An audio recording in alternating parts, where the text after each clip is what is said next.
మూడో భాగాన్ని చూపించి నేను ముగిస్తాను. ఏంటి? బైబిల్లో చూస్తే సామెతల గ్రంథం 21వ అధ్యాయం 13వ వచనం. సామెతల గ్రంథం 21వ అధ్యాయం 13వ వచనం.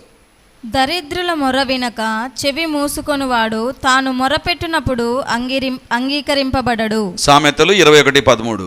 దరిద్రుల మొర వినక చెవి మూసుకొనువాడు తాను మొరపెట్టినప్పుడు అంగీకరింపబడడు.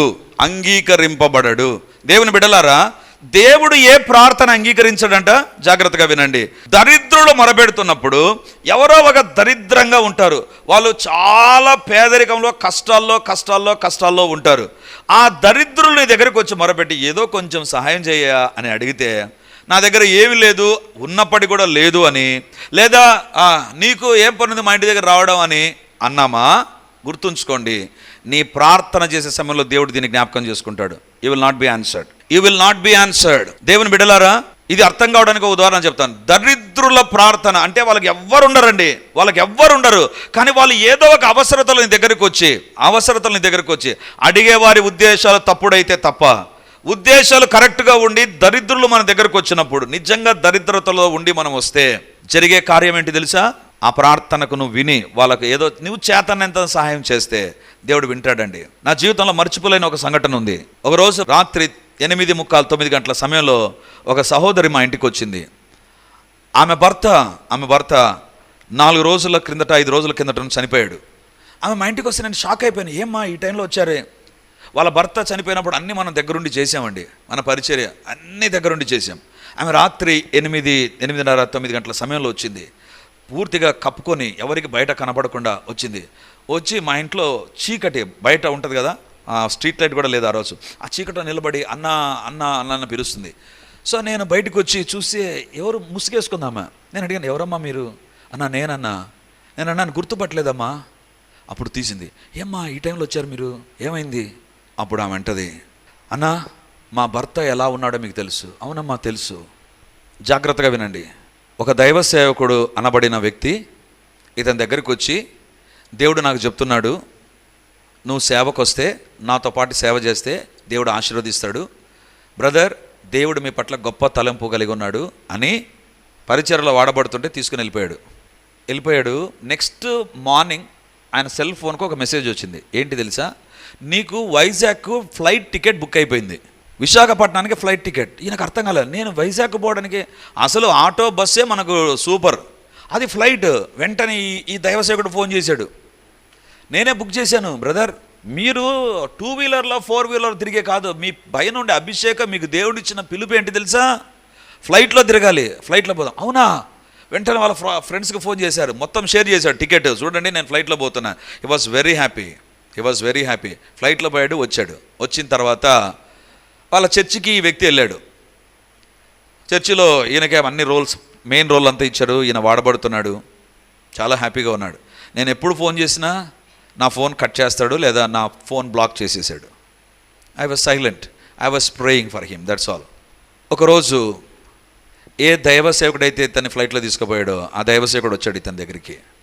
వాళ్ళ అమ్మ వచ్చి అయ్యా ఎవ్వరికి చెప్పొద్దు, ఒక మాట చెప్తున్నా, మా కుమార్తెకు నెల్లూరులో మ్యారేజ్ ఫిక్స్ అయింది, వాళ్ళకు మేము డబ్బు ఇస్తామన్నాం పెళ్లి ఖర్చులకు, మా దగ్గర డబ్బు లేదు, నువ్వు ఒక్క 2 లక్షలు మాకు డబ్బు ఇచ్చావంటే, ఇదిగో ఈ దైవసేవకుని వాళ్ళ నాయన నెక్స్ట్ మంత్లో రిటైర్ అవుతాడు, నువ్వు మాకు 2 లక్షలు, మీకు 3 లక్షలు ఇస్తాం, మా పాప పెళ్ళి ఆగిపోతుంది.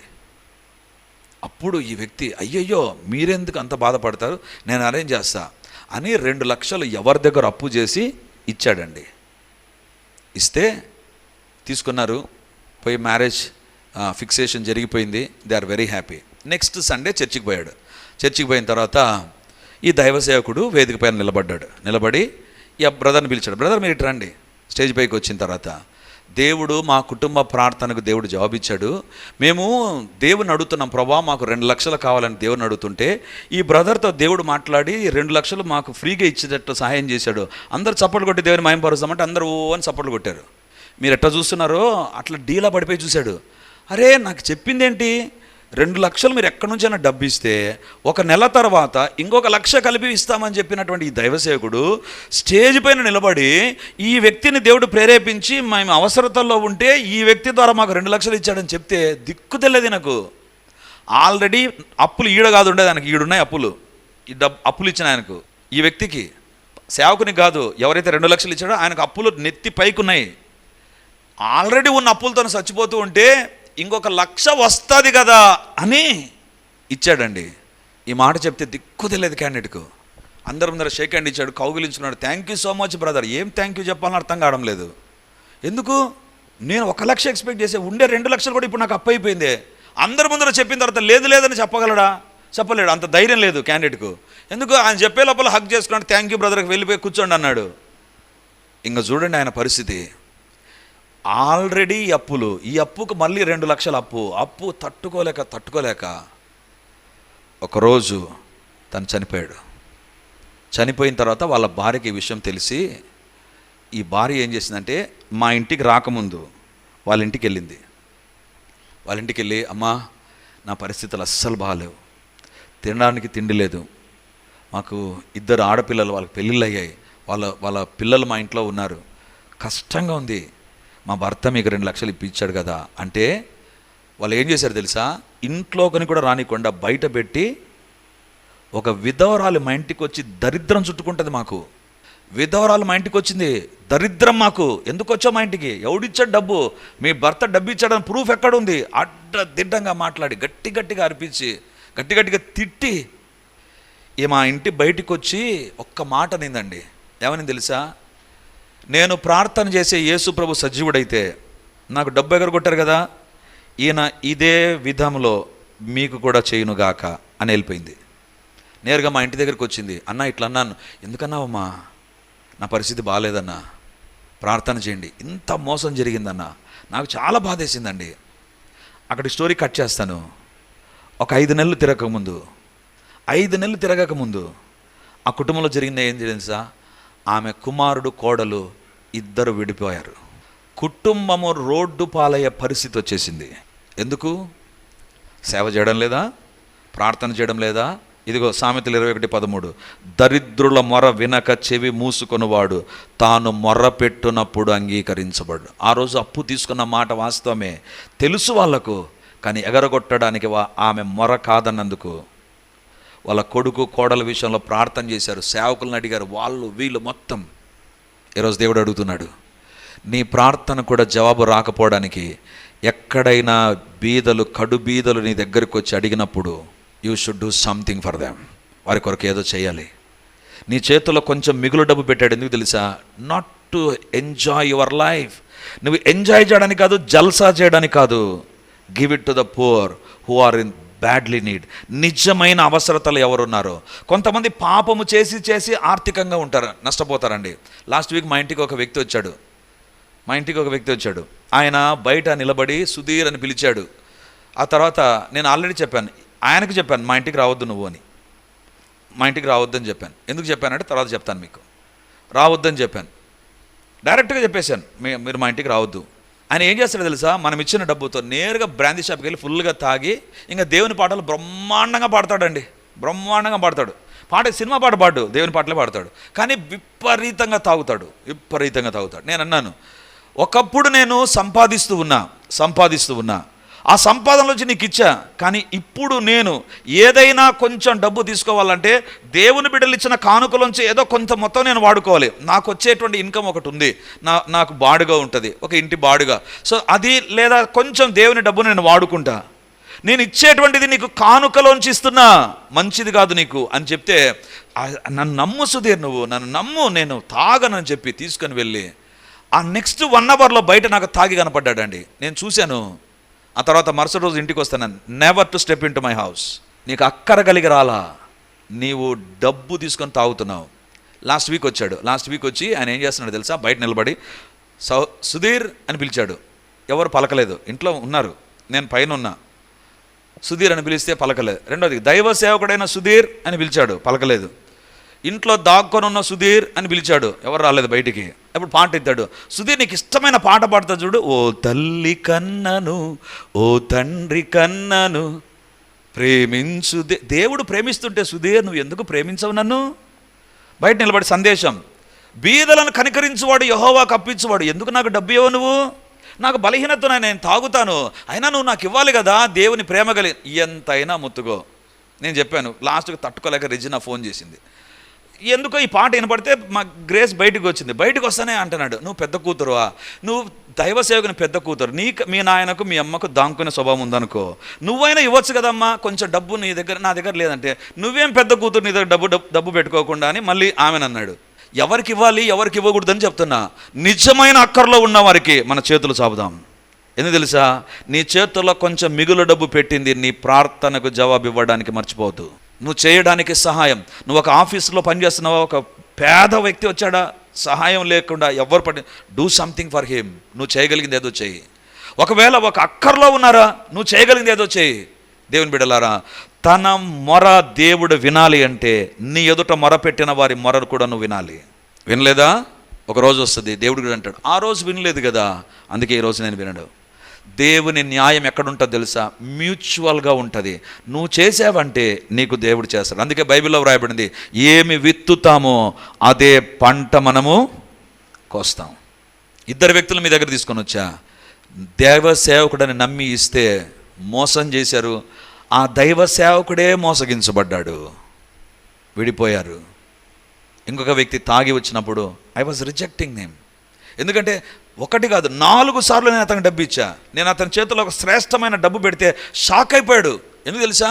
సుధీర్ ఎవ్వరివల్ల నాకు. నేను అన్నాను, నువ్వు చెప్పిన మాట నమ్మి నువ్వు తాగనన్నావు, దేవుని కొరకు నిలబడతానన్నావు, అందుకే నీకు డబ్బు ఇస్తున్నా, వెళ్ళి కొనుక్కో, తిను, నీకు నచ్చింది తిను, కానీ దేవునికి నమ్మకంగా జీవించంటే నమ్మకంగా జీవిస్తాను నిలబడి మళ్ళీ పాపంలోకి వెళ్ళిపోయాడు.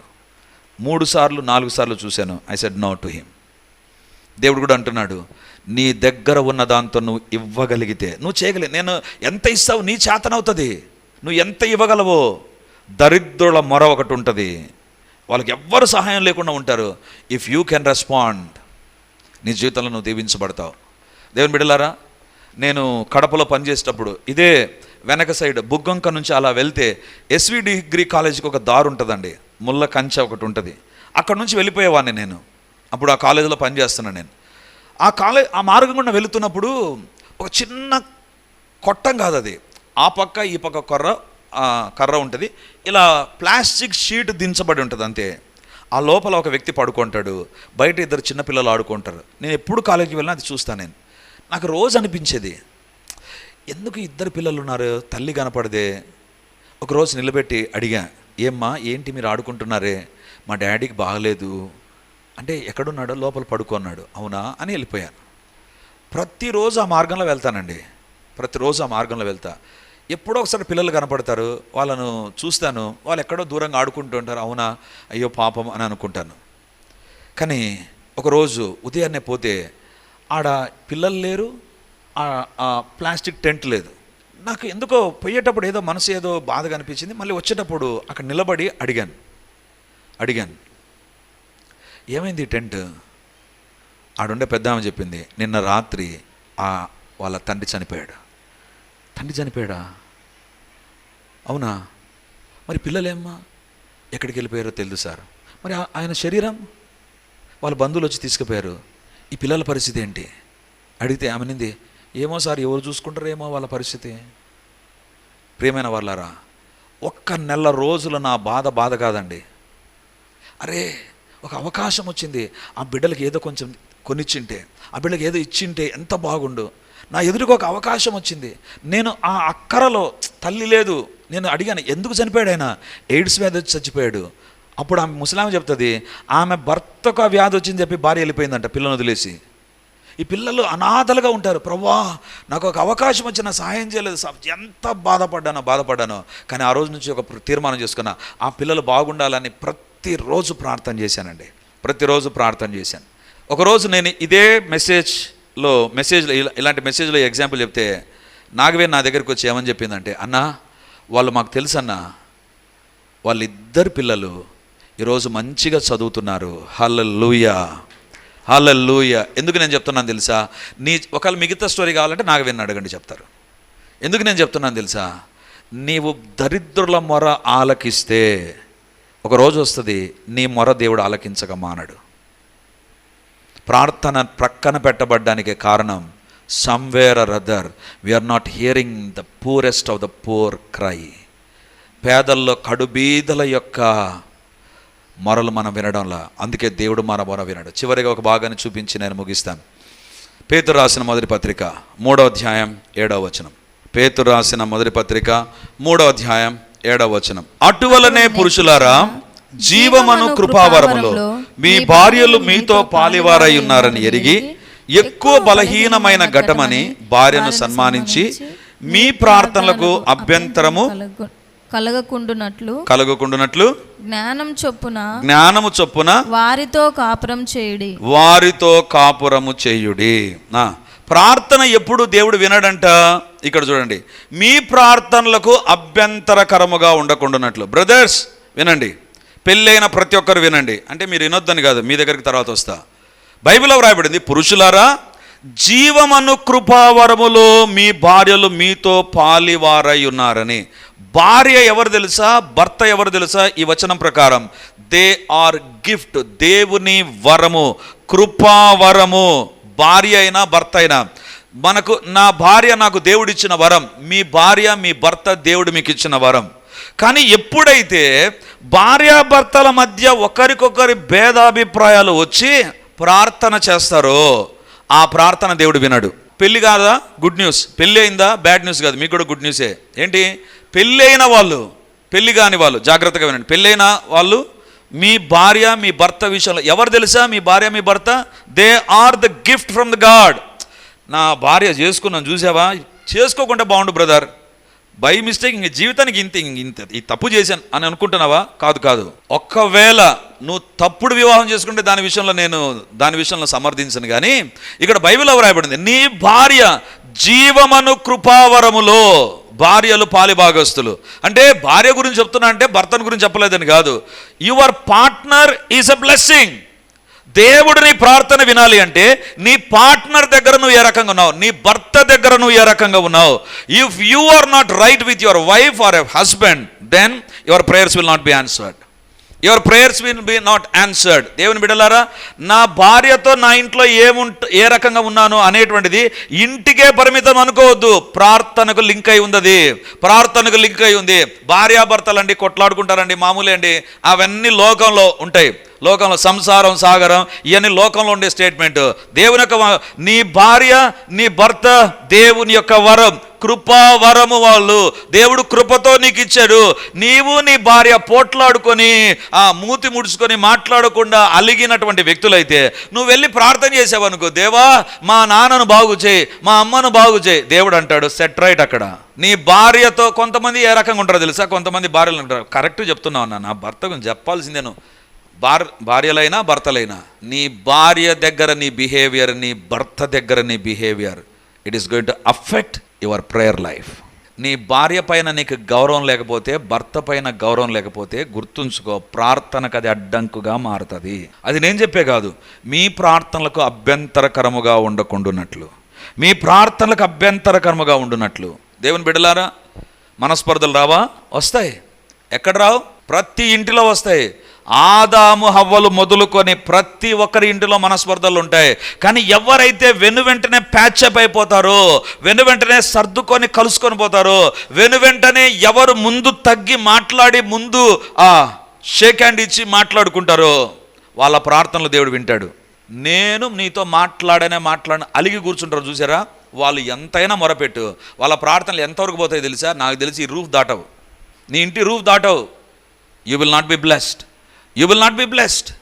దేవుని బిడ్డలారా, ఈరోజు దేవుడు మనతో మాట్లాడుతుంటున్నాడు. When you are living in a family life, ఒక కుటుంబ జీవితం నువ్వు కలిగి ఉన్నప్పుడు నువ్వు చేయాల్సింది ఏంటి తెలుసా? నువ్వు ఎంతగా, కొంతమంది అంటారు నేను భర్తే, నేను భార్యను, నేను తగ్గాలి. నీ జీవితంలో ఎక్కువ బలహీన ఘటం ఒకవేళ భార్య అయిందా, సన్మానిద్దాం. ఆమె చాలా తొందరపడి మాట్లాడుతుందండి, ఓకే అడ్జస్ట్ యువర్ సెల్ఫ్. నా భర్త ముడుచుకో ఉంటాడు, అయినా మాట్లాడు, అప్పుడు నీ ప్రార్థనకు జవాబు వస్తుంది. అంతేగాని నీ ఇష్టానుసారంగా నీ ఇష్టానుసారంగా నువ్వు ఉండడం నీ ప్రార్థనలకు అడ్డంకి. దేవుని బిడ్డలారా, ఈరోజు దేవుడు మనతో మాట్లాడుతుంటున్నాడు. ఇప్పుడుండే వ్యవసాయాన్ని గురించి నేను మాట్లాడాను. పాతకాలం వ్యవసాయం మీరు చూసారా? ఒక ఎద్దుతో దున్నడం సాధ్యమవుతుందా? సాధ్యమవుతుంది, కానీ ఇట్స్ నాట్ దాట్ యూస్ఫుల్. అదే 2 పశువులు కాడి కింద కరెక్ట్గా నడిచాయంటే ఆ పొలం దున్నబడుతుంది, ఆ రైతుకు దీవెన ఉంటుంది. భార్యాభర్తలు ఎవ్వరు ఆఫ్ అయిపోయినా మిగతా వాళ్ళు ప్రార్థన చేస్తుండొచ్చు, ఇంకొకరు మూతి ముడుచుకొని ఉండొచ్చు. గుర్తుంచుకో, నీ ప్రార్థనలకు జవాబు రాదు, నీ ప్రార్థనలకు జవాబు రావు. కుటుంబం దీవించబడాలంటే భార్యాభర్తలు కలిసి ప్రార్థన చేయాలి, కుటుంబ ప్రార్థనలు ఉండాలి. మీ ఇంటిలో పవర్ సప్లై చూసారా? ఒక ప్లస్ ఉంటుంది, ఒక మైనస్ ఉంటుంది. పురుషుడు ఒక ప్లస్ అయితే భార్య మైనస్. ఈ 2 కలిస్తేనే ఒక బల్బు వెలుగుతుంది. నీ ప్రార్థనకు మీరిద్దరు కలిసి ప్రార్థన చేసినప్పుడే ఒక ప్రార్థనకు దేవుడు జవాబిస్తాడు. Otherwise the prayers will not be answered. దేవుని బిడ్డలారా, ఆధ్యాత్మిక జీవితము, కుటుంబ జీవితము ఒక సర్క్యూట్ లాంటిది. You can break your circuit. నీ యొక్క సర్క్యూట్ను నీవే బ్రేక్ చేసుకోవచ్చు. ఏమండి, నా దగ్గర కటింగ్ బ్లేడ్తో ఒక మైనస్ వైర్ కట్ చేశానంటే there will not be power supply. అందుకే సాతాను ఏం చేస్తాడో తెలుసా? భార్యాభర్తల మధ్య ఏదో ఒకటి తీసుకొని వచ్చి మాట్లాడకుండా ప్రార్థన చేయకుండా చేస్తాడు. అయిపోతుంది, కుటుంబాన్ని ఈజీగా పడగొట్టవచ్చు. కుటుంబం కలిసి భార్యాభర్తలు ప్రార్థన చేయకపోతే ఎవ్వరూ తగ్గకుండా కుటుంబ జీవితాన్ని నడుపుకుంటారో చరిత్రలోనైనా బైబిల్లో అయినా మీరు గమనించండి, ఆ కుటుంబం నిలబడలే, ఆశీర్వదించబడలా. దేవుని బిడ్డలారా, ఈరోజు దేవుడు మనతో మాట్లాడుతున్నాడు. మన ఇంటిని నాశనం చేసేటువంటిది ఒకటి ఉంది. భార్యాభర్తలు ఇద్దరు మాట్లాడకపోవడం, ఒకరితో ఒకరు మాట్లాడకపోవడం, పంతానికి రావడం. నేనింతే, నేను తగ్గను, నేను ఎందుకు తగ్గాలి, అంత అవసరం నాకు లేదు. Stop that brother. అమ్మ, అలా ఉంటే ఆ తలంపులు ప్రక్కన పెట్టు. నీ ప్రార్థన దేవుడు వినడు, నీ ప్రార్థన అభ్యంతరకరంగా మారిపోతుంది. దేవుడు అంటాడు, నాతో నీ సంబంధం బాగానే ఉంది, కానీ నీ భార్యతో, నీ భర్తతో నీ సంబంధం బాగలేదు. Set right. ఈరోజు దేవుడు అడుగుతున్నాడు, నీకు నోరెక్కువ, మాటలు ఎక్కువ, చేతలు ఎక్కువ, కంట్రోల్ ఇట్. ప్రార్థనలకు జవాబులు రావు. దేవుని బిడ్డలారా, నాకు తెలుసు ఒక గొప్ప దైవ సేవకుడు. ఆ పేరు చెప్తే మీరు ఆశ్చర్యపోతారు. అంత గొప్ప సేవకుడు, ఇప్పటికీ గొప్ప సేవ జరిగిస్తున్నాడు. ఆయన స్టేజ్ పైన ఎంత గంభీరంగా కనపడతాడో, స్టేజ్ దిగిన తర్వాత ఆయనకు గుండెల్లో రైళ్లు పరిగెత్తాయి. ఎందుకు తెలుసా? తన భార్య తన కోసం ప్రైవేట్ డిటెక్టివ్స్ను పెట్టింటది. ఆయన ఎవరితో మాట్లాడినా ఈ డిటెక్టివ్స్ గమనిస్తూ ఉంటారు. డిటెక్టివ్స్ అనేటువంటి వాళ్ళు ఎక్కడుంటారు తెలుసా? చాలా ఖరీదు చేస్తే తప్ప డిటెక్టివ్స్ రారు. ప్రతి అడుగు జాడలను క్షుణ్ణంగా పరీక్షిస్తుంటారు. భార్య ఏం చేసింది తెలుసా? తన భర్తను నమ్మలేక, ఈయన సేవలో ఎక్కడెక్కడో తిరుగుతుంటాడు, ఈయన ఎవరితో ఏం సంబంధం పెట్టుకొని ఉంటాడో అని అనుమానంతో డిటెక్టివ్స్ని పెట్టిందండి, డబ్బిచ్చి. కానీ ఆయన చాలా దేవుని భయభక్తులు కలిగి, ఆమె అంత చేస్తూనే he used to love her, ఆమెను ప్రేమించేవాడు. దేవుని బిడ్డలారా, ఈరోజు వాళ్ళ కుటుంబం దేవునికి మొత్తం వాడబడుతుంది. ఎందుకు తెలుసా? ఈ భర్త ఆ భార్యను అర్థం చేసుకుని ఆమెకు బాధ కలిగించకుండా ప్రవర్తిస్తే ఒకరోజు అర్థమైపోయింది నేను తప్పు చేశానని. ఆ భార్య క్షమాపణ అడిగింది. ఈరోజు కుటుంబము, తన పిల్లలు, వాళ్ళ గ్రాండ్ చిల్డ్రన్ అందరూ కలిసి దేవుని యొక్క సేవ చేస్తున్నారు. ఎందుకు చెప్తున్నాను తెలుసా? భార్య అనుమానంతో డిటెక్టివ్స్ పెట్టిందని విడాకులు ఇవ్వలా, ఆమెను ప్రక్కన పెట్టలా. He loved her. ఈరోజు దేవుడు అడుగుతున్నాడు, మన ప్రార్థనకు ఆటంకం ఏంటి తెలుసా? మన ఇంటిలో మన ప్రవర్తన, మనం ఏ రకంగా బిహేవ్ చేస్తున్నాం. God knows it.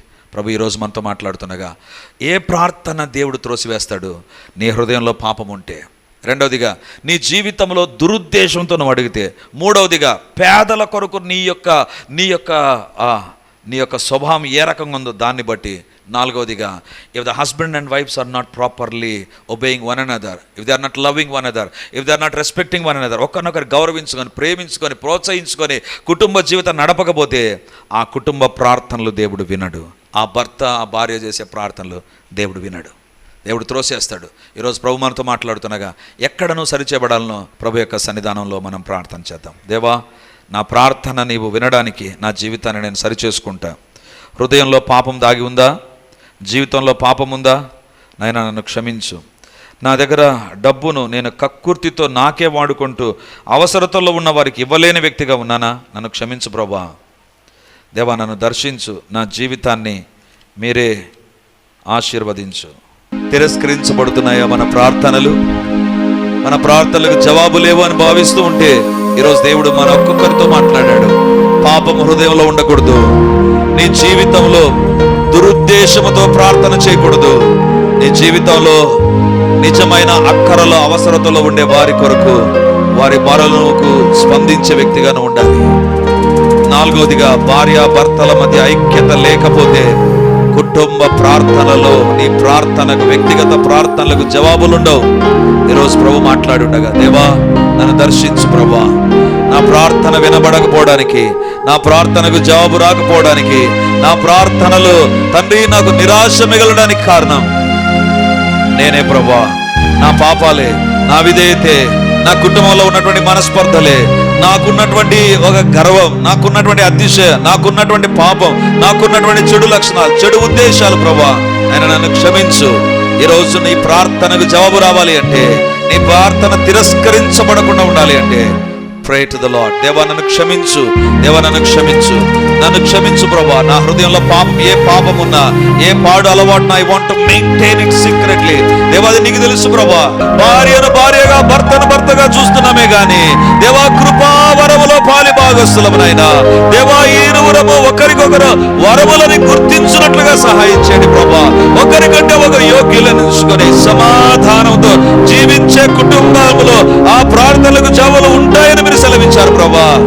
ఎవరైనా తప్పుడు విధానంలో ఆలోచించుంటే మన్నించండి తండ్రి. మీ ఆత్మ కార్యాలు జరిగించండి. ఇది మొదలుకొని వాక్యం మా కుటుంబాల్లో పనిచేయును గాక. Let us maintain the biblical standards in our lives, O God, in our family affairs. మా కుటుంబ వ్యవహారాల్లో బైబిల్ పద్ధతులను మేము ఫాలో అవుదుము గాక. నాయనా మీరే మమ్మల్ని దర్శించండి. అంధకార శక్తులను బంధించండి నాయనా. అపవిత్రాత్మ క్రియలు లయమగును గాక, లయమగును గాక, లయమగును గాక. నాయనా మీరే మమ్మల్ని దర్శించి మీ ఆత్మ కార్యాలు ఎన్ని జరగాలనో జరిగించమని, భయభక్తులతో యథార్థంగా నిన్ను సేవించడానికి తండ్రి మా ప్రార్థన ఉంటున్నట్లుగా సహాయం చేయమని, మమ్మల్ని వాక్యానుసారమైన ప్రార్థనలు చేసే వ్యక్తులుగా మార్చి మహిమను పొందమని యేసయ్య నామముందు అడుగుచున్నాను తండ్రి. ఆమేన్, ఆమేన్, ఆమేన్.